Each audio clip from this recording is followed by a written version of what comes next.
ใหม่มันก็เป็นมือวันศุกร์ไอ้นอเจ้าท่านผู้ชมที่ว่ากับมืออื่นวันเสาร์ก็เป็นวันพักของใครหลายคนเอาล่ะแอดมินจะพาท่านผู้ชมเลาะบรรยากาศในช่วงตอนเช้าๆในช่วงชั่วโมงหีบด่วนอยู่ที่นครหลวงเวียงจันทน์เฮาเนาะกับ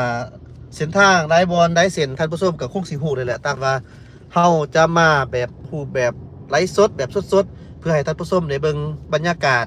ฝากสำหรับผู้ที่อยู่ไกลอยู่ภายในประเทศอยู่ต่างประเทศอยู่ไสก็แล้วแต่ที่ว่าสามารถรับเบิ่งรับชม2ของทางกินหน่อย Channel ได้สนั่นท่านผู้ชมท่านใดที่เขามาเบิ่งแล้วถ้าหากว่ายังบ่ทันได้กดติดตามหรือกด Subscribe ให้2ของกินหน่อย Channel ก็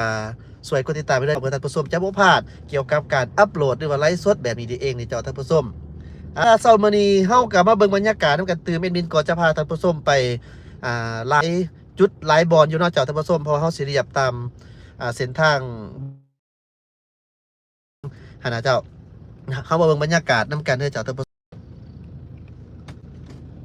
เจ้าตอนนี้เฮาก็อยู่ที่ธงคันค่ำเนาะเจ้าธงคันค่ำสี่แยกไฟแดงธงคันค่ำคันเฮาจะไป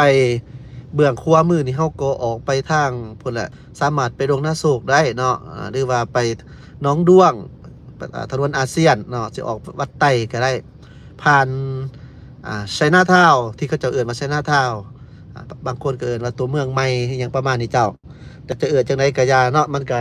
แม่นรูปแบบในการก่อสร้างอยู่ที่บ้านเมืองเฮาได้ยอมรับว่าในขอบเขตอยู่แถวหนองด้วงนี่นะเจ้าเขตนั้นแม่นคนจีนมาอยู่อย่างนั้นเนี่ยเห็นไหมคนจีนเขามาอยู่หลายมาปลุกมาสร้างโอ้หลายดิยอมรับแท้เนาะฉะนั้นก็เป็นหูเป็นตาแหละสำหรับท่านใดที่ยังบ่ทันได้มาเวียงจันทน์นี่เนาะในระยะ5 ปีขึ้นหลังนี่ไปเนาะขณะนี้ก็สิแปลหูแปลกตาสมควรเติบถ้าเบิ่งภาพในมุมสูงก็จะฮู้เนาะเจ้าท่านผู้ชมมันเป็นเรื่องปกติสำหรับการรถติดตอนนี้ยังบ่ติดปานใด7:45เนาะเจ้ายังบ่ติดปานใดแต่ถ้าหากว่า8 โมงขึ้นไปหา9 โมงครึ่งนี่นะเจ้า9 โมงนี่แหละเนาะแม่นว่าช่วงนั้นโอ้หนักก่อนช่วงนี้อีกนี่ช่วงนี้มันยังเช้าประมาณนั้นเจ้าโอเคไฟเขียวแล้วบัดนี้บ่ได้ที่ว่าภาพมันบ่ชัดบ่เจนก็หมายความว่ามันเน็ตเด้อเจ้าเด้อมันสำคัญมันอินเทอร์เน็ตเนาะนี่เบื้องนี้เข้าไปลงมือก่อนให้ท่านผู้ชมได้เบิ่งเนาะในการไลฟ์สดฉันเฮาบ่ไปเฮาจะผ่านไปบอนทางที่ไปหาสนามกีฬาเจ้าอนุวงศ์เนาะเจ้าแม่นโครงการมีโครงการอยู่หันเด้อยู่นี่ก็แม่นไผเคยจือบ่นี่บอนโฮมน้อยๆนี่นะบอนนี่นี่แม่นเป็นตลาดสดเด้อเจ้านี่ตลาดสดตรงค่ำๆล่ะนี่นะต่างแต่ว่าบ่คือแตะกี้แล้วเพราะว่าปุ๊กอันนั้นนะปุ๊กตึกปุ๊กอาคารใส่รสชาติแห่งเขาห้องว่าจะได้เขาห้องว่าอันนั้นนะบรรยากาศแบบตลาดสดนะมันก็อยากค่อยๆจางไปมีสิ่งปุ๊กใหม่เข้ามาพัฒนาอยู่แต่ว่าบรรยากาศของการเป็นแบบตลาดสดนี่ก็อยากจืดอยากจางเนาะแต่มีให้เห็นประเภทพวกพักพวกมีซีซ่ามพวกยังหลายอย่างว่าสันซาแบบเก่าหันก็มีหลายเจ้ายังบ่ทันไปใส่ดอกต่างแต่ว่ารูปแบบในการปลูกสร้างซื่อๆเนาะทันสมัยขึ้นมันก็แห่งดีแต่ว่าแม่นบ่ล่ะตะกี้เฮายางมันเป็นต้มเลยไปตลาดนี่จักขี้ฝุ่นขี้หยังเดี๋ยวนี้มันเป็นปูคอนกรีตสมมุติว่าจังซี่เฮาก็ย่างสบายเครื่องเฮาก็บ่เปื้อนก็คักดีเด้อเจ้านี่นะเจ้าเนาะเมื่อว่าจุดนี้ก็เฮาจะขึ้นไปถนนนั่นน่ะอนุวงศ์เนาะเขาจะออกไปเบื้องซ้ายมือเพราะว่าจุดเบื้องนั้นเฮาไปหลายเทื่อแล้วเฮาจะให้ท่านผู้ชมได้เบื้องซ้ายมือแล้วก็มาเบิ่งสนามกีฬาแห่งชาติที่จริงแล้วเดี๋ยวนี้บ่แม่นได้สนามกีฬาแห่งชาติเพิ่นเปลี่ยนชื่อเป็นสนามกีฬาเจ้าอนุวงศ์เนาะเจ้าส่วนสนามกีฬาแห่งชาติย้ายไปอยู่หลัก16เจ้าทักทายสบายดีเด้อเจ้า10ท่านที่เขามาเบิ่งเฮาก็มีหยังเฮาก็ร่วมไปเรื่อยๆแหละเจ้าเพราะว่าจุดประสงค์เป้าหมายก็แม่นอยากให้ท่านผู้ชมได้เห็นบรรยากาศสดๆถึงแม้นว่าเบิ่งแล้วก็ เห็นแล้วเนาะแต่ว่าเฮาเชื่อมั่นว่ายังมีบางทานนี่ก็อยากเห็นสินะทักทายสบายดีเด้อพี่น้องเฮาอยู่ต่างประเทศที่เบิ่งอยู่ตอนนี้มีบ่ก็อย่าลืมเด้อคอมเมนต์มาแหน่เจ้าว่าอยู่ไสเบิ่งอยู่บ่อนใดก็พอได้เฮาได้ฮู้นํเนาะ แอดมินพอจะได้ฮู้ว่าทานเบิ่งอยู่ไสก็จะประมาณนั้นนี่เฮาออกไปเส้นทางมาเบิ่งนำกันช่วงเช้าๆนี่เส้นทางที่ว่ามีการสร้างสาหันน่ะมันที่รถอังเพียงใดเนาะอีกประมาณ5 ปี10 ปีความแตกต่างก็จะแตกต่างไปอีกได้นี่เจ้าบุญถาดหลวงเนาะสิว่าเริ่มก็ว่าเริ่มเนาะหรือว่าจังไหนเพราะว่าคนเต็มตลอด เมื่อคืนนี้เฮาก็ผ่านไปทางนั้นโอ้แม่นไผที่ว่าสิไปทางนั้นเนาะถ้าหากว่าอยู่เวียงจันทน์นี่ดอกถ้าหากว่าสิไปถาดหลวงในตอนค่ำคืนหั่นน่ะมื้อนี้วันที่เท่าใดเนาะมื้อนี้เนาะลืมไปเพราะว่าเพิ่นเริ่มนี่แม่นวันที่อันนั้นเจ้าท่านผู้ชมเพิ่นเริ่มเป็นทางการเป็นวันที่1เด้อเจ้าที่1โอ้ถึกแสงแดดตอบซ้ำเนาะนี่เนาะเราก็จะเห็นชัดเจนอยู่บ่นี่นะเนาะถึกแสงแดดตอบใส่พวกนี้สื่อกับหน้าเด้ตั้งแต่ว่าภาพนี่แหละเนาะเจ้านี่ก็เป็นโรงเรียนจุดนี้แม่นเขาห้องว่าตลาดวังทอง450 ปีเนาะบ่แม่นถนนได้ตลาดวังทองนะแต่ก่อนนี่ก็คือว่าคืนนี่มานี่คือว่าเป็นเงียบๆได้ว่าจังไหนบ่ได้เนาะมสเจ้าอนุวงศ์เด้อเจ้าไปแม่ผู้น้อยนี่ข้ามไปได้ไหมนี่บางคนเขาบ่รอให้ได้แบบว่าจนสิเขาก็ให้เนาะบางเทื่อก็ให้ซิทเขาแหน่เห็นว่าก็ดีเนาะโดยเฉพาะแม่นเด็กๆหน่อยนี่นะเขาสิข้ามทางจังซี่มันอันตรายตรงเขาคันเฮาอยู่บนปลอดภัยก็เฮาไขเข้าไปก่อนก็หักได้คันบ่เฮาบ่ฝ่าวเกินไปที่ล้อมหัวอยู่นี่นะเจ้าเนาะแม่นว่าเป็นโครงการก่อสร้างสนามกีฬาเจ้าอนุวงศ์แต่ว่าเพิ่นล้อมไว้เฮาบ่สามารถที่จะเห็นได้หั่นนะเจ้าท่านผู้ชมเนาะเพิ่นล้อมรัดเมียนจังซี่เฮาเข้าไปบ่ได้เด้อต้องได้อนุญาตคักแน่ได้นี่เพิ่นล้อมเมียนบ่เห็นดอกเจ้าเข้าไปก็บ่เห็นเนาะเพิ่นสังกะสีมาแถวนี้ก็เฮาสิออกไปทางเบื้องซ้ายร่มเด้อ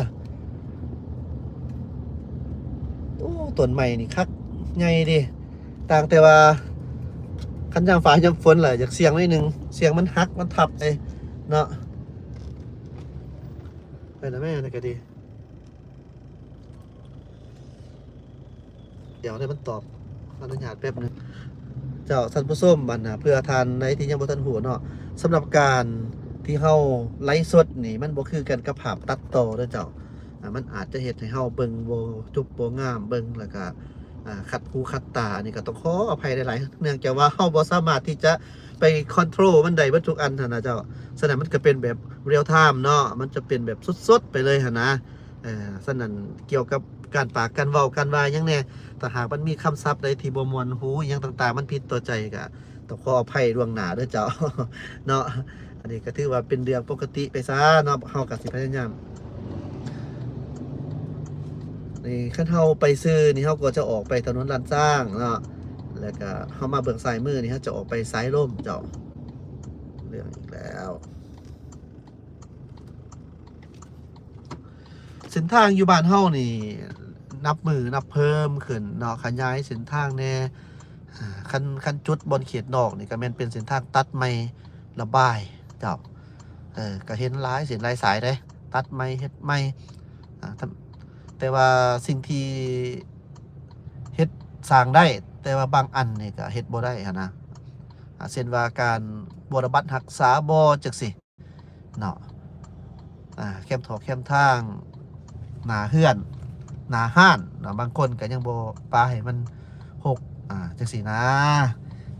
ที่จริงแล้วคันมีส่วนร่วมนำกันเบิดนี่มันก็หักได้อยู่เด้โอ้สิไปท่าแต่ผู้เดียวแบบอันนั้นเขาเจ้านี่ยากอยู่เด้อเนาะคันบ่มีงบแน่นี่คนก็บ่อยากไปเฮ็ดได้เวียกงานนะแม่นบ่ล่ะอยู่ซื่อสิไป ไปส่วนขี้ดินขี้ดอนออกหน้าบ้านหน้าเฮือนเฮาแต่ละทางน่ะคันบ่ได้เงินเขาก็บ่เฮ็ดนะอันนี้เป็นเรื่องปกติเด้อเจ้านี่ไฟแดงเขาก็ไปนะเนาะเขาฝ่าวเด้ไฟแดงเด้นี่ไปเบิดนี่นะชั่วโมงหีบด่วน แต่ว่ามันอันตรายเลยไปนี่เห็นบ่ล่ะเวลามันนี่พวกนี้ก็มาทางนี้ก็มีนี่มันจอดอยู่เบื้องนั้นก็มีเวลาเกิดอุบัติเหตุต่ำมาน่ะยากเจ้าท่านผู้ชมนี่นะบัดผู้ไปเกิดกับรถคนอื่นอีกจังซี่เขาก็บริสุทธิ์อยู่ซื่อๆเอาไปเอามาก็ยากไปนํกันเสียทั้งรถทั้งล่างเสียทั้งเวลาเสียทั้งเงินทั้งค่ำมันบ่แฟร์เฮาว่าเนาะอันนี้นี่เข้าใจว่ามันหีบด่วนนะแต่ว่ามันผิดกฎจราจรนี่นะแล้วก็มันก็เป็นความเสี่ยงต่อกับตนเองและกับผู้อื่นจังซี่นะอันนี้เฮาสิแก้กันจังไดนี่เนาะตามเบิ่งนี่นะเพิ่นสิแก้จังไดบ่แม่นเฮาเด้แต่ว่าเฮานี่ก็คือเปลี่ยนใหม่สมมุติว่าฟ้าวแห้งอีนี่นี่เฮาก็ต้องลูกเซ้ากว่าเก่าก็สิประมาณนั้นน่ะแหละคันเฮาสิเว้าในอันนั้นเนาะหวังว่าคงสิบ่โอเวอร์เกินไปที่ว่าเนาะแอดมินนี่ก็ดีสายลมเด้อเจ้าอยู่นี่น้ำท่วมนี่ฝนตกแห้งนี่มันระบายบ่ทันน่ะเด้น้ำท่วมเด้อเขตนี่ เมื่อก่อนเห็นเด้ฝนตกนี่แบบมันตกแห้งเลยก็ตกลิ้นบัดนึงนะมันระบายบ่ทันโอ้ท่วมเลยจังได๋สายลมนี่ นี่ล่ะเขตสายลมมากก็มาต่อใส่อีหยังก็ออกมาทางถนนด้านซ้างคือเก่าหั่นแหละเจ้านี่คลินิกแคนาดาก็มีนี่นะคลินิกแขว ปัวแขวคลินิกปัวแขวลาวแคนาดาเด้บ่ดีอีโรปกับบ่ได้เห็นได้นี่อันนี้เกี่ยวกับของแคนาดาอยู่เมืองลาวนี่นะ เพิ่นอยู่ไกลแน่เนาะโอ้คือฮอดรูปแน่เนาะคันได้เบิ่งได้เห็นนี่ก็ฮู้เลยเด้อว่าร้านไลฟ์สด คิดฮอดรูปเพิ่นบ่สบายช่วงนึงดีแล้วตอนนี้นะแข็งแรงแล้วเนาะเป้าหมายว่าสิมาเที่ยวเมืองลาวสิพาไปเที่ยวอีกนี่สิได้เลื่อนก่อนเพิ่นว่าสุขภาพแข็งแรงจะมาใหม่บ่ดาบ่สวยหรอกเนาะเจ้าให้แข็งแรงจะคอยมาใหม่มากอ่ะไปเที่ยวได้เจ้าเนาะเพิ่นมักเมืองลาวนี่ธรรมศาสตร์ยังดีหลายเพิ่นว่าโอ้ติดถึงไฟแดงตลอดเฮานี่ก็ดีถนนด้านซ้ายมีเส้นเดียวเนี่ยที่ว่าบ่มีสายเคเบิลย่อนใส่หูใส่ตาเนาะไกลนะก็แม่นอยากมันยุ่งมันยากหลายตามความคิดความเห็นเฮานี่เนาะถ้ามีผู้รักผู้ใหญ่ได้เบิ่งหยังต่างนี่ก็อยากฝากบอกหน่อยนึงเนาะแบบว่าบางเทื่อเพิ่นบ่ค่อยได้ไปก็สิบ่ฮู้ว่านะแต่จุดแคมป์คลองนี่นะเส้นทางที่ประเทศใหม่หั่นแหละถนนอันด้านซ้ายเมื่อกี้เนาะโอ้กระเทือนว่าได้เฮ็ดใหม่เบิดเมื่อกี้นี่เนาะน่าเสียดายแปลว่าคันเพิ่นได้เอาสายเคเบิลสายหยังที่มันเกะกะอันน่ะเอาลงพื้นดินได้นะจุดน่ะมันก็บ่ได้ไกลนะบ่ฮอดกิโลเมตรซ้ำเนาะบ่ฮอดถนนด้านซ้ายอย่างประมาณนี้นะป้าคือสิดีคือสิคักนะเพราะว่าเขตนั้นน่ะนักท่องเที่ยวหลายอีหลีมีแต่นักท่องเที่ยวแบบต่างประเทศแบบเขาเจ้ามาเขาก็ย่างเลาะเนาะเรื่องไฟนี่รู้สึกว่าคงขึ้นแน่เพราะว่าเพิ่นใส่ดอกไฟใหม่เลยเนาะตั้งแต่ว่าพวกสายเคเบิลแต่ว่าเขาไปได้ฮอมหันก็มืดได้ล่ะบางบ่อนนะก็ยังมืดอยู่นั่นซะแล้วก็เลยว่าโอ้ยคันว่าเพิ่นเอาลงได้นะฝากเพิ่นคือสิดีเนาะบาง 2-3 ปีหลังนี่ก็คือว่าเฮาก็เฮ็ดข่าวอยู่ได้ว่ามีบริษัทมารับเหมาเอาสายเคเบิลลงพื้นดินแต่ว่ามานี่ก็เห็นมิดอยู่จ้ะท่านผู้ชมเห็นว่าเฮานำเสนอมาก็หลายโครงการเด้แต่ว่าอยากให้เข้าใจแบบนึงเด้อการนำเสนอของเฮาบ่แม่นว่าเฮาเป็นผู้คอนเฟิร์มสมมุติว่าเพิ่นสิสร้างอันนี้เฮาก็ต้องบอกเพิ่นสิสร้างอันนี้แต่ว่าจะเฮ็ดแล้วบ่หรือบ่แล้วนั่นอันนั้นก็ต้องแม่นเวียกของเพิ่นเด้บ่เกี่ยวกับผู้เว้าอยู่นี่เด้อเจ้าอันนั้นก็อยากให้เข้าใจบางคนก็เว้าให้เฮาว่าโอ๊ยหาศอกในตัวแสดงว่าเจ้าเบิ่งข่าวบ่เป็นแล้วเนาะแสดงว่าเจ้าก็บ่ฮู้ในการเบิ่งว่าซั่นซะผู้นำเสนอกับผู้สร้างมันคนละเรื่องกันผู้นำเสนอเฮาก็นำเสนอสิ่งที่มันเกิดขึ้นสิ่งที่มันเห็นแต่ว่าแอดมินนี่แม่นว่านำเสนอส่วนใหญ่ก็แม่นเอาตามทางการนั่นแหละส่วนใหญ่ไปเพราะว่าเฮาก็บ่อยากเว้าหยังไปมันสิผิดนะมันก็สิเว้าตามนำเฮาตามใจเฮาหลายมันก็บ่ได้เนาะบางเทื่อเฮาก็บ่ฮู้ข้อมูลหยังที่ ที่มันชัดเจนหลายเฮาไปเว้าไปตัวที่มันก็บ่ถือก็มีเด้ฉะนั้นก็ต้องได้คัดจอดน้อยๆนึงหั่นน่ะเจ้าเฮาก็บ่แม่นว่าสิเว้าได้คือบางประเทศเขาเจ้าแบบอันนั้นนะเนาะด่ากันยังได้อะเนาะอันบ้านเขาอันบ้านเฮามันก็ต่างกันเด้ซั่นนะต้องไว้ให้เกียรติเท่าไหร่เอาง่ายๆซะเนาะเอา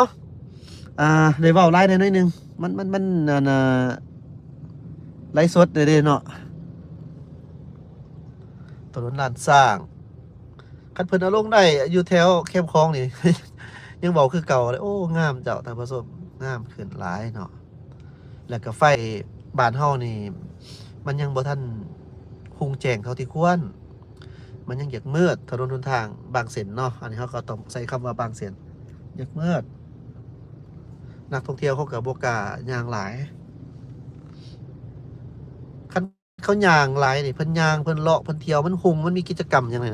เพิ่นก็ต้องซื้อกินเงินก็ต้องอยู่บ้านเฮานี้แม่นบ่ล่ะประมาณนั้นนะ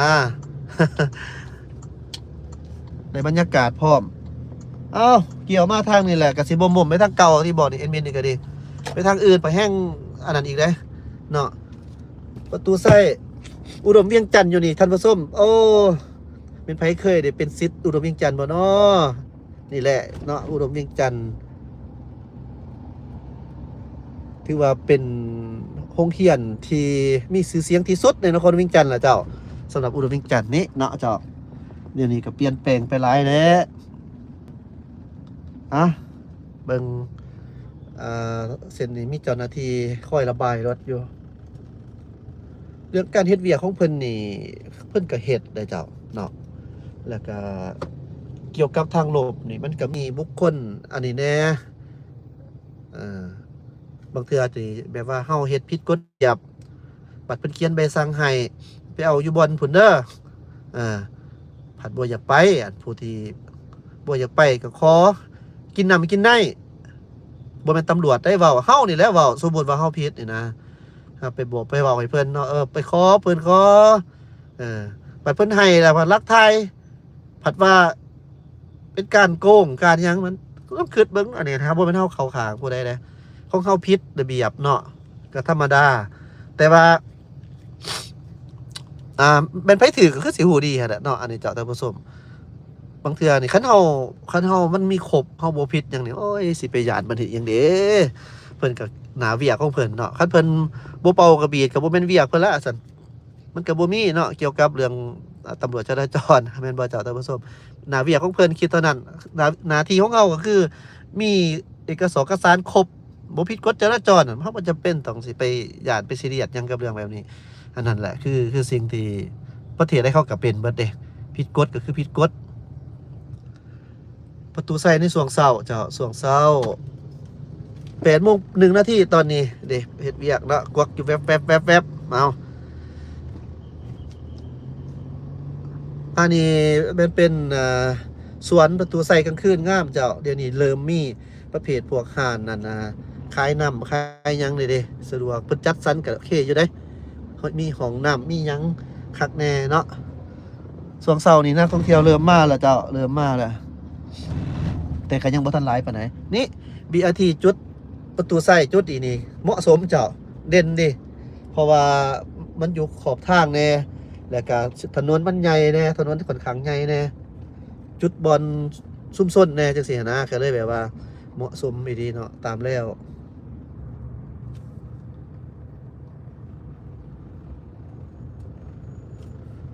จากสำหรับท่านผู้ชมท่านใดที่สนใจอยากได้ดินแอดมินนี่มีดินอยู่แถวสนามกีฬาแห่งชาติหลัก16ก็บ่กว้างบ่ใหญ่ดอกแอดมินก็จะขายออกอยู่อยากได้รถไฟฟ้าตอนนี้บ่มีเงินซื้อก็ได้สิขายดิน ดินบ่แม่นเฮาขายได้ด้วยความภาคภูมิใจเป็นหยังเจอว่าซั่นมันบ่แม่นดินมูลมั่งเพิ่นพ่อแม่ปันให้เด้เนาะอันนี้มันมูลเงินเฮาหาด้วยความสุจริตเฮานี่แหละทอนเมียนเลยแล้วก็ไปซื้อดินแต่ว่าตอนนี้นี่ยังได้รถอีกเนี่ยน้ำมันนี่บ่อยากไว้เลยนะเจ้าท่านผู้ชม บ่อยากไว้เลยนะน้ำมันนี่นะอยากได้รถไฟฟ้ามาขี่ละนับจากทางจอดเท่าไรมันก็แห้งกันมันก็แห้งแบบว่าเปลืองน้ำมันหลายขึ้นอีกเอาไปขี่ในเมืองรถนี่รถเจนเนอร์นี่เฮาก็ไปออกลุยนอกวุ่นเนาะไปทางไกลสินะเจ้าท่านผู้ชมมาต่อกันเนาะเอามาเบิ่งกันตองสิท่านใดสนใจอย่างไรก็ สื่อน้ำเอ็นวินไหนเด้อโอ้ยอยู่หันเป็นตัวเมืองคนเต็มเบิดเนาะเฮือนคนเต็มหมดละไผสิว่าหยังกะยาเนาะอันนี้สิหัวควรกะยาในตามมุมมองของแอดมินนี่แอดมินว่ามันงามอันนี้ก็เว้าหลายเทื่อหลายทีนั่นแหละที่เพิ่นเฮ็ดนี่นะเขาเห็นได้ว่ามีการแต้มเส้นขีดเส้นแบ่งเส้นจราจรได้อย่างชัดเจนหั่นน่ะเจ้าท่านผู้ชมเนาะอันนี้ความงามที่เฮาย่องว่าแม่นมันงามเด้เจ้าเบิ่งแล้วก็พัฒนาหูพัฒนาตาไป แต่ว่าอันจุด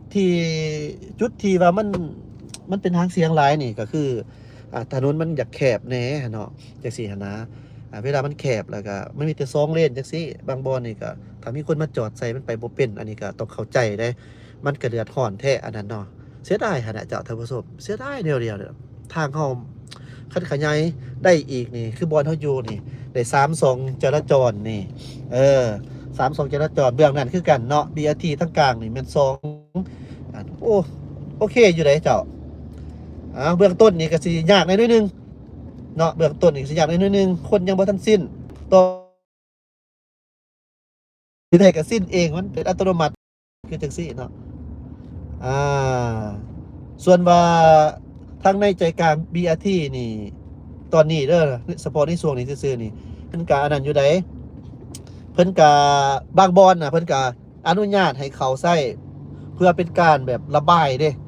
ระบายรถมันแออัดหลายตอนนี้คนยังบ่ทันเข้าบ่ฮอดตัวเมืองตอนนี้นะยังไปอังอยู่พุ่นดงโดกพุ่นเนาะอังอยู่ดงโดกอังอยู่หอประชุมแห่งชาติคันเส้นนี่ได้อังอยู่อันคอยพ่นเข่งนี้ส่วนใหญ่พ่นเข่งพ่นพะเนาเนาะมันจะมักแออัดเฉพาะถนนอันบอกผิดอีกละตอนเสาร์เนี่ยเดี๋ยวเป็นหนึ่งเด้อเจ้าถนนไกลซ้อนนี่นะแต่ว่าตอนนี้นี่เฮาเห็นนี่มันสะดวกสบายลงเฮาเป็นขาออกแน่BRT สถานีนี่มันสถานียังก็เปิดเขียนใส่ลืมซื้อเฮาอ่านหลายเทื่อแล้วแหละหอพิพิธภัณฑ์เนาะหอพิพิธภัณฑ์จะมีไฟสีเขียวเป็นไฟ BRT เพิ่นก็สิให้ขี่ฟรีเด้ในบุญนมัสการพระธาตุหลวงเวียงจันทน์นี่มีการบริการขี่รถ BRT ฟรีและก็รถไซส์อื่นๆเนาะฉะนั้นก็เป็นไผที่อยากมาเที่ยวถาดหลวงเวียงจันทน์เนาะบุญถาดหลวงก็สามารถขี่ฟรีนำเพิ่นได้ลองเบิ่งเจ้าลองขี่เบิ่งเป็นไผบ่อยากใช้รถตัวเองนะอันนี้คันบ้านเฮือนเฮาอยู่ตามแนวทางของ BRT นี่ก็สิมาขึ้นขี่ลองเบิ่งอยู่ไปบุญนะเพราะว่างานหน่อยเฮาก็บ่เสียน้ำมันหลายแต่ว่ามันยากบ่ว่าเฮาบ่มีถิ่นฐานบ่มีเพื่อนชาติของเฮามันสิได้ก็ให้มันประมาณ500 เมตรนี่ก็จังสิย่างมานะ1,000 เมตรนี่นะอันนี้เฮาล่ะมันไกลจากเส้นทางของ BRT แลนด์สมมุติว่าจังซี่มันก็บ่อยากมาหรือว่าสิขี่รถมาจอดไว้ผัดบ่มีบ่อนให้ฝากบ่มีบ่อนจอดได้มันเป็นจังซี่มันก็ไปจอดบ่อนอื่นเพื่อนหมู่ก็บ่ได้แล้วนะเจ้าประมาณนั้นเนาะนี่แหละพ่นเข่งคอยพ่นเข่งเนาะคันน้ำท่วมพ่นเข่งนี่โอ้เวียงจันทน์นี่บ่เหลือ สูงคอยพ่นเข่งนี่ท่วมพ่นเข่งได้นี่ก็ถือว่าเวียงจันทน์นี่เบิดเลยแหละท่วมพ่นเข่งกับดงโดกเนาะเข่งนี่สูงเจ้า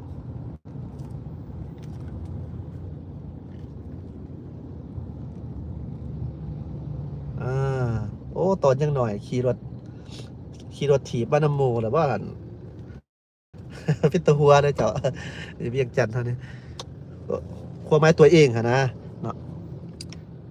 นี่พวกขนส่งนี่ก็อยากฝากเด้อเจ้ารถจักรที่ว่าขนส่งประเภทฟู้ดพวก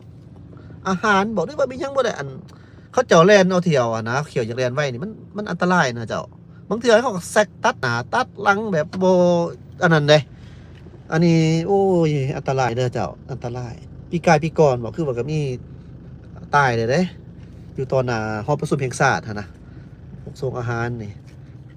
แล้วก็บวกกันกับเขาเจ้าจับโทรศัพท์เบิ่งน้ำนะครับรถนะครับรถจักรแต่แอดมินนี่ใส่มือถือใส่แนวจับเนาะบ่แม่นว่าเฮาสิมาเบิ่งหน้ากล้องตลอดซะนั่นผู้ที่คอมเมนต์มาแอดมินก็ได้บ่ค่อยเห็นแต่ว่าเป้าหมายของเฮาก็คือความปลอดภัยเนาะจังซี่นะมันปลอดภัย คันเฮาบ่ปลอดภัยก็ไปถือผู้อื่นก็เดือดร้อนนํเฮาอีกได้บ่มันมีแต่เฮานะฉะนั้นมั่นใจได้เนาะสำหรับแอดมินเฮ็ดนี่แต่ว่าสิให้ถือหลักการแท้ในกฎหมายสากลแท้นี่ก็มันมันบ่ถือได้แอดมินเฮ็ดตัวนี้ก็บ่ถือคือกันเจ้าอันนั้นก็ต้องยอมรับอยู่ตั้งแต่ว่าเฮาก็เฮาก็มั่นใจเฮาเองหั่นแหละเนาะแต่ว่ามันผิดกฎคันสากลเพิ่นนี่บ้านเฮานี่ก็ผิดคือกันเด้มันบ่ผิดเนาะเอ้าโอ้มีหยังมาเอาใส่นี่ตันโอ้เพิ่นเฮ็ดเส้นทางม้าลายเป็นสีอันนี้เนาะนี่คือเห็นอยู่ตอนนี้เพิ่นก็ว่าเพิ่นก็ปล่อยให้เขามาแต่ว่าก็อยากให้รับรู้เป็นไผที่เขามาแล้ว BRT นี่เพิ่นนโยบายในช่วงชั่วโมงหีบด่วนจังซี่นี่เพิ่นก็ให้เขาได้เนาะแต่ว่าเป็นชั่วโมงปกติชั่วโมงเพิ่นห้ามจังซี่ก็บ่ควรเข้าแหละเนาะฉะนั้นก็เพิ่นน่าจะเฮ็ดแบบนี้ตลอดไปอยู่ดอกเจ้าตามเบิ่งเด้อถ้าหากว่าเพิ่นบ่ให้เข้าเลยนี่ตอนเช้าชั่วโมงหีบด่วนบ่ให้เข้านี่โอ้รถนี่อัดแฮงเด้อเจ้าอันนี้ต้องทำใจเลยแหละมันไปที่ใช้ถนนเส้นBRT นี่แล่นเข้ามาจังซี่นี่แม่นเพิ่นปล่อยให้เขาบอกหรือว่าแนวใดบางบ่อนนี่เพิ่นก็ปล่อยให้เขาเห็นเจ้าหน้าที่เพิ่นโบกรถให้อยู่เนาะเห็นเจ้าหน้าที่เพิ่นนั่นโบกรถให้เขาอยู่เด้ตอนนี้สถานี BRT พ่นเข่งแม่นเพิ่นสับเปลี่ยนตัวหนังสือเลยเด้อแอดมินเคยนำมาเสนอได้ตอนนั้นเห็นเขียนผิดเด้เพิ่นเขียนเสว่าโพดแล้วก็สระเอนปีนเบื้อง ก็ได้ซื้อใหม่แอดมินก็เลยถ่ายแล้วส่งลงบ่แม่นเป็นการวิจารณ์วิพากษ์อันนี้นะเข้าว่าเป็นหูเป็นตาสวยกันเขาได้มันบ่ถูกเนาะฉะนั้นเพิ่นบ่เห็นผู้ที่เพิ่นควบคุมอย่างต่างๆสมมุติว่าก็มีการบอกกันอันนี้มันก็เป็นอีกแบบนึงส่งให้ผู้เพิ่นรับรู้คันคิดในบวกได้คันคิดในแง่ลบก็ว่าเฮาวิจารณ์มันบ่แม่นเจ้ามันบ่แม่นสังคมมันสิดีขึ้นสิคอยอยู่ขึ้นหรือยังก็อย่ามันก็ต้องมีการทักท้วงกันแน่เนาะเจ้าท่านผู้ชมเดี๋ยวนี้เพิ่นก็รับรู้หลายแล้วแหละแต่ก่อนนี่ก็ยากอยู่ได้แต่ว่าเดี๋ยวนี้เพิ่นก็รับฟังรับหยังเบิ่งด้วยเหตุด้วยผลนะบ่แม่นว่าเพิ่นบ่ให้เว้าเพิ่นให้เว้าตั้งแต่ว่าเว้าก็ให้มันถูกในความเป็นจริงเนาะแล้วก็บ่ไปปล่อยไปด่าหยังต่างๆอย่างนั้นประมาณนั้นนะบ่มีไผมักเลยล่ะก็ดีเนาะนี่ BRT เข้ามาละ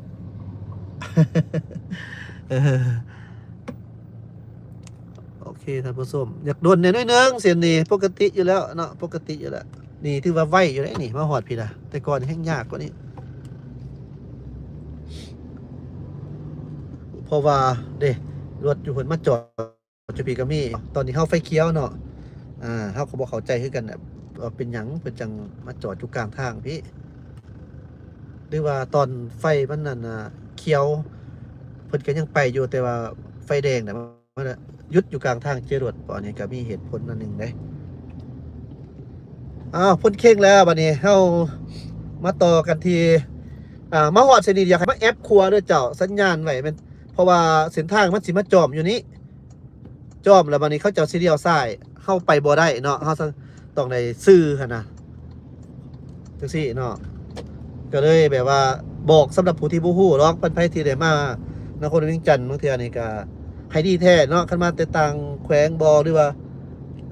ต่างแขวงนี่บ่เว้าแล้วเอาพี่เอาปองไปเข้ามาแต่ต่างประเทศซะเนาะท่านใดมีจุดประสงค์ที่มาอยากมาเซารถขับเองนี่นะโอ้บ่อยากเห็นดีนำอันนี้ก็แบ่งปันหน่อยนึงเจ้าอยากให้แบบว่ามีคนพาขับบ่จะดีกว่าเพราะว่าบ้านเฮามันก็ขับรถเอาแบบตรงไปตรงมานี่แหละเจ้ามันบ่ค่อยเป็นระบบระเบียบกันปานใดหั่นนะมันก็บ่แม่นแต่ว่าคนลาวเด้อยู่เวียงจันทน์ก็หลายอันนี้เฮาบ่โทษว่าคนไหนผู้แต่ว่าในสังคมเฮาอยู่ปัจจุบันนี้เกี่ยวกับเรื่องการใช้รถใช้ถนนนี่เห็นแก่ตัวหลายขึ้นเนาะอันนี้ก็เว้าความจริงซะโอ้มาแล้วคือรถจักรมาแล้วเนาะฉะนั้นเวลาเกิดอุบัติเหตุนี่คันเป็นสัญชาติอื่นแน่นี่ก็ยากๆหน่อยนึงมันสิเคลียร์เอกสารหยังกันหั่นนะมันก็สิใช้เวลาโดนนานประมาณนั้นความถึงความต้องประกันภัยไปสั่นได้แต่ถ้าหากว่า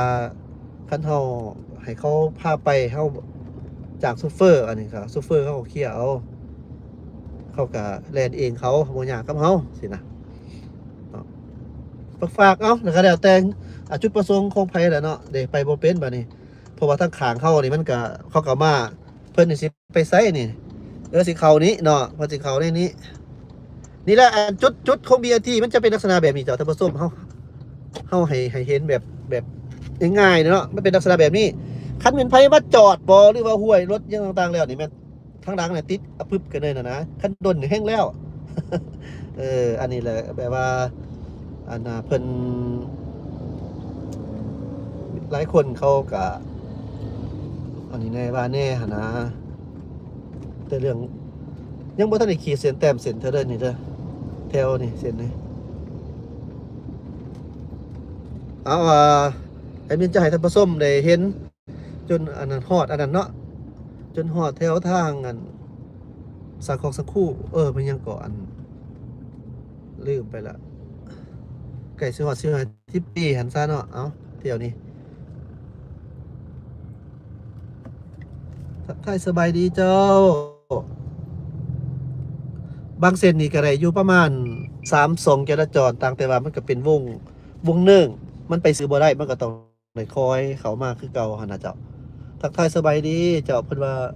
รถจอดเพิ่นมาอ่านคอมเมนต์งามหลายขอบใจส่งกี้น้อยที่เอาสภาพงามมาลงเจ้าก็แค่แอดมินก็แค่อยากอัปเดตเนาะเจ้านี่สิ่งที่ปรึกษาใหม่ว่าต่อไปก็สิคอยอันนี้ไปเองดอกเจ้าเนาะนี่เฮาเห็นว่าการเปลี่ยนแปลงบนจุดที่มีการสร้างสาใหม่ก็เพิ่นเอาเสาไฟมาใส่เนาะเสาไฟมาใส่ก็คือสิเปิดอยู่ติเนาะบ่ว่าสิบ่เปิด อันเว้าจังซี่เป็นหยังจะเว้าเพราะว่าบางบ่อนหั่นน่ะมีเสาไฟเด้แต่ว่าเพิ่นบ่เปิดอันนี้นี่ก็บ่ฮู้คือกันว่าเหตุผลอันไหนเนาะยกตัวอย่างเส้นทางหนองเนียงเส้นทางอิหยังก็หลายเส้นอยู่นะแต่เพิ่นก่อสร้างทางมาได้เพิ่นก็เอาเสาไฟใส่แต่ว่าบ่เคยเห็นเปิดมันก็น่าจะมีเหตุผลของเพิ่นนั่นแหละว่าซั่นมันก็เปิดนั่นแหละเนาะตั้งแต่ว่าเฮาเว้าให้ฟังซื่อๆว่ามีแต่เสาไฟแต่บ่มีไฟยังทางอันนั้นนะนี่แม่นสถาบันฝึกอบรมการเมืองขอบเขตสถานีนี่โอ้ชื่อยาวเนาะเจ้าเนาะชื่อยาวเนาะอยู่ต่างประเทศนี่เฮาเห็นสถานีว่าจะเป็นสถานีรถไฟยังต่างๆนี่ส่วนใหญ่นี่เขาเจ้ามักใส่แบบคำสั้นๆความหมายคำสั้นมันจือง่ายเนาะมันจือง่ายแต่ว่าขอให้มันเป็นแบบมีเนื้อในยังต่างเดี๋ยวนี้คนลาวนี่เจ้าท่านผู้ชมเป็นหยังจังคอยใส่ซื้อต่างประเทศมีเหตุผลนะใส่ซื้อต่างประเทศแน่ใส่อันนี้แน่ถ้าหากว่าผู้ที่เคยเฮ็ดเวียกนำองค์การจัดตั้งสากลเฮ็ดเวียกนำเอกชนที่เป็นของต่างชาติแอดมินฮู้ย้อนว่าเคยเฮ็ดมาก่อนเด้นำรัฐนำหยังก็เคยเฮ็ดมาเบิดแหละมันเป็นจังซี่เจ้าท่านผู้ชมชื่อลาวเฮานี่มันยากหน่อยนึงเวลาต่างประเทศเอิ้นชื่อมันยาวเนาะมันยาวชื่อดินนี่ก็สิง่ายอยู่แต่บางอันก็ออกเสียงยาก นี่เฮายังต้องได้กะเอานะเจ้าเพิ่นยังบ่ทันได้แต้มเส้นเทื่อเนาะแล้วบัดนี้เพิ่นใส่ชื่อต่างประเทศสมมุติว่าชื่อจอห์นนี่เห็นบอกง่ายขึ้นแม่นบ่ชื่อปีเตอร์จังซี่นะสมมุติว่าก็เวลาเขาเอิ้นเขาหยังน่ะมันง่ายขึ้นมันก็เหมาะสมอีกแบบนึงคันว่าชื่อสมมุติว่าชื่อลาวเฮาชื่อดินนี่มันก็มีเนาะชื่อง่ายก็ง่ายสมมุติว่ากินน้อยจังซี่สมมุติว่าชื่อแอดมินนี่นะที่จริงน่ะชื่อแอดมินน่ะชื่อกิได้เจ้าชื่อกิได้ตั้งแต่ว่าน้อยนี่อันนี้บอกให้ฟังนิดนึงกินน้อยนี่มันพ่อแม่ตั้งให้แต่น้อยแล้วก็เฮาเกิดจุดใต้เนาะแต่ว่าเฮามาดำรงชีวิตอยู่เวียงจันทน์แต่น้อยมาอยู่พี่แต่มันส่วนใหญ่มันก็เอิ้นกิก็เลยเป็นกิแต่บัดนี้มาเฮ็ดซ่องคือเห็นพ่อแม่ตั้งชื่อให้ก็ได้ใส่กินน้อยหั่นน่ะเจ้าท่านผู้ชมที่จริงแล้วหลายคนเขาก็เอิ้นกิหั่นล่ะอยู่เวียงจันทน์นี่นะแต่อยู่ในช่อง YouTube เขาของกินน้อยเขาใส่ซื้อแบบนี้เนาะฉะนั้นเห็นบอกมันก็จะง่ายแบบนึงขนาดว่าเขาบอกว่ากิต่างประเทศเขายังว่ากี้สินะอันนั้นเป็นที่มาที่เขาก็บอกสู่กันฟังซื่อๆเนาะเจ้านอกประเด็นหน่อยนึงเนาะตอนนี้เฮามาอยู่ที่สี่แยกไฟแดงหอประชุมแห่งชาติเจ้าท่านผู้ชมไปเบิ่งขวามือเนาะแยกขวามือก็จะออกไปหนองเงียงออกไปทางถาดหลวงก็ได้เนาะหรือว่าสิออกไปทาง บ้านโศกบ้านเสกยังพูดลงไปออกดงคำสร้างได้เบิดเนาะไปเส้นทางนี้ถ้าหากว่าไปเบื้องซ้ายมือเฮาก็จะออกไปแถวลักหาจอมมันนี่ออกดงโดกสายน้ำเงินหรือว่าพ้นต้องก็ได้มันเป็นเส้นทางที่ลายเส้นลายสายมันกับมันจบครบกันกับวันเดียวคือเก่าเนาะต่างแต่ว่ามันมีแยกหลายเวียงจันทน์เฮากับทางหลายเด้ยอมรับว่าโอ้ยทางหอมทางซอยนี่ก็หลายดิอันนี้ก็บอกเพื่อผู้ที่เพิ่นบ่จื้อเนาะอันนี้ก็ผู้อยู่เวียงจันทน์ก็สิฮู้ดีแล้วนะแบบนั้นเส้นนี้เพิ่นขยายออกกับกว้างอยู่เฮาจอดนี่ก็ได้อยู่2 ทางต่างแต่ว่าผู้ที่จะเลี้ยวซ้ายเขาเจ้าก็ต้องแอปพุ่นเนาะแอปพุ่นเฮาไปซื้อเฮาอยู่กลางมันก็หักได้แต่ว่าเรื่องโตที่ขีดเส้นเต็มเส้นนี่แม่นว่ายังบ่ทันได้เฮ็ดเทื่อเจ้ายังบ่เฮ็ดเทื่อทักทายสบายดีเจ้าทักทายสบายดีเอ้าเห็นคอมเมนต์มามี1คอมเมนต์ดีใจมีตั้ง1คอมเมนต์ช่วงนี้คนเบิ่งช่องแอดมินน้อยหน่อย โอ้โหว่าเพิ่นค่าเวียกยังว่าเนาะหรือว่าเฮาเฮ็ดจังไดเนาะก็บ่เป็นหยังหรอกเจ้าก็ฝากๆในเด้อเจ้าฝากๆแหน่คันบ่มีท่านผู้ชมแอดมินก็บ่ว่าสิได้ไผเบิ่งได้ก็ได้สิแบบว่าไปบ่รอดเนาะนี่คอยออกคอยเคลื่อนตัวไปละคอยเคลื่อนโตไปละอันน่ะช่วงเช้านี่มันก็สิบ่แออัดหลายคือกันกับช่วงเขาเวียกเขางานเนาะช่วงเช้าคือกันนั่นแหละขาออกนะฮะบ่ผิดเดี๋ยวขาออกเนี่ยนะเขาออกตอนนี้เขามุ่งหน้าไปซ่านเมืองเด้อเจ้าบ่แม่นเขาในเมืองเนาะมันก็จะสบายแต่ว่าคนเขาไปในเมืองนี่มันช่วงเช้านี่แม่นแออัดสถานการณ์ที่เฮาไปนี่ก็โล่งแน่เห็นบ่ท่านผู้ชมก็สังเกตก็สิฮู้ดีอยู่ดอกเนาะแต่ว่าบัดตอนแรกและตอนค่ำเลยขาออกก็หนักสินะนี่แหละเจ้ามาเอ็ดเบิงเส้นนี้เนาะไอ้มินแท็กกับบ่ท่านได้พามาดนเฮามาตอนนี้เป็นจังไดละเขตนี่ตามกันนี่เนาะมันก็มีจุดดีอันหนึงสมมุติว่าเกิดอุบัติเหตุบ่จังซี่สมมุติว่าผู้นำมาเนาะใส่ BRT นี่เป็นบอนระบายก็ฮักดีได้เจ้าส่งคนเจ็บจังซี่คันมาแลนำกันรถได้หลายจังซี่หรือว่าสันไปคันเปรียบเทียบคันทางมีคุมจังซี่ ก็โทษจับมันก็อันตรายเป็นว่า3-4 หอดโรงหมอ แต่เป็น BRT ให้ซิดเนาะเกี่ยวกับพวกรถโรงหมอนี่เข้าไปนั่นส่งคนเจ็บโอ้ได้ทันใจดีได้อันนี้ก็เป็นจุดดีเลยบ่แม่นบ่มีจุดดีเลยมีจุดดีหลายเลย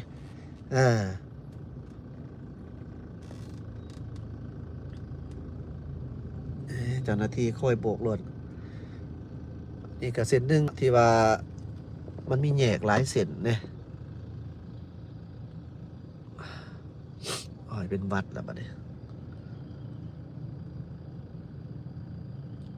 เหตุการณ์นี่ก็ฮักดีแบบนึงเนาะเจ้า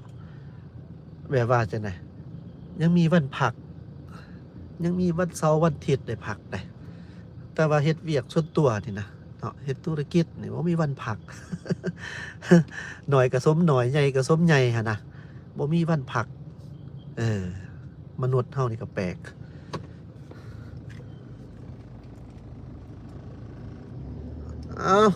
ต่อไฟต่อบัดนี้นะ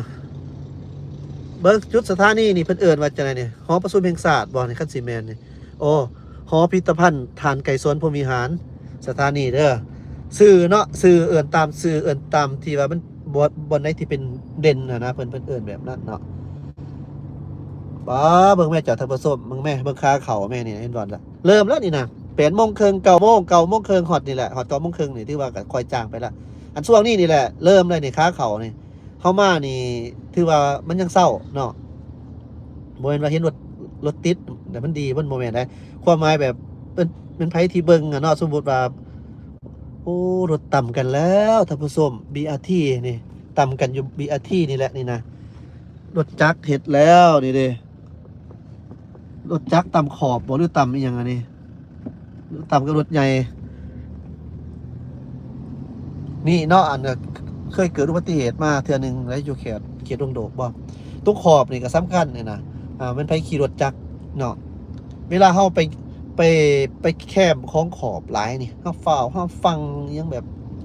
อันนี้ไปหลายนี่แซงนี่ตีนรถมันรถจักรมันบ่แม่นว่ามันสิฟึดขึ้นบาดนึงบาดนี้เนาะมันก็ไปเถือเอาเฮ็ดให้เจ้าเสียความทรงเนาะเสียทรงทรงตัว มันก็เลยแบบว่าล่มเมื่อกี้นี่เกิดอุบัติเหตุนะเจ้าซะเพราะว่ามีรถโฮงหมอไปบางกี้เนาะเออนั่นแหละระมัดระวังเอาเด้อพี่น้องเฮาได้ก็ดีรถจักรนี่เพิ่นก็แซกง่ายแน่เพิ่นอยากแซกเพิ่นก็แซกอันนี้ก็บางคนขับล็อกแล้วก็ดีระมัดระวังเอาหั่นแหละแนวใดมันสิเจ็บสิปวดนี่ก็หลีกเลี่ยงเนาะมันอันตรายเด้ไอ้มิ้นก็ขี่คือกันมันบ่ขี่เนาะขี่รถจักรนี่แหละยามมันจำเป็นมันหีบมันด่วนก็ขี่เด้เฮาจะบ่ไปแอปเพิ่นหลายเพราะว่าคือสันคือสังเกตเห็นนี่แม่นบ่เจ้าท่านผู้ชมมันจะมีบ่อนเลี้ยวเด้บ่แม่นว่าสิบ่มีจุดเลี้ยว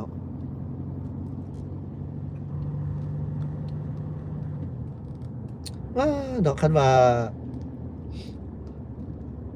เป็นแบบคล้ายๆคือเป็นแบบรถไฟเฮ็ดทางกลางนี่สิเหมาะสมกว่าเนาะจุดนี้ยังบ่แล้วเลยกำลังเฮ็ดอยู่นี่ผักขาวชื่อสันนี่สถานีผักขาว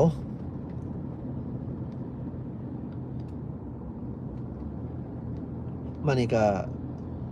สถานีหนึ่งอีกนี่